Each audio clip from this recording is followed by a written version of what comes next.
যাচ্ছি, কিন্তু এই গানটি শোনার আগে আপনাদেরকে আমি একটি কথা মনে করে দিতে চাই। এমন একজন মানুষকে নিয়ে যিনি আমাদেরকে এত ভালোবাসতেন, যিনি নিজের পরিবারের কথা ভাবেননি, নিজের খাবারের কথা চিন্তা করেননি, নিজের ঘুম বিশ্রাম সব কিছু ত্যাগ করে আমাদের জন্য কেঁদেছেন।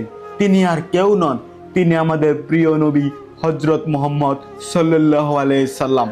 ভাইজান, একবার চোখ বন্ধ করে ভাবুন তো, কি এমন ছিল আমাদের মাঝে যে একজন নবী, যিনি জান্নাতের সর্দার, যিনি আল্লাহর সবচেয়ে প্রিয় বান্দা, সিজদায় পড়ে কাঁদছেন, ইয়া আল্লাহ আমার উম্মতকে তুমি মাফ করে দাও।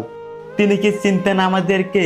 না, তিনি চিনতেন না, কিন্তু তাও তিনি আমাদেরকে ভালোবাসেছিলেন।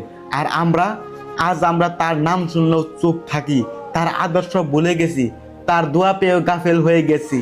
ভাই ও বোনেরা, আজ আমরা যদি ভালোবাসা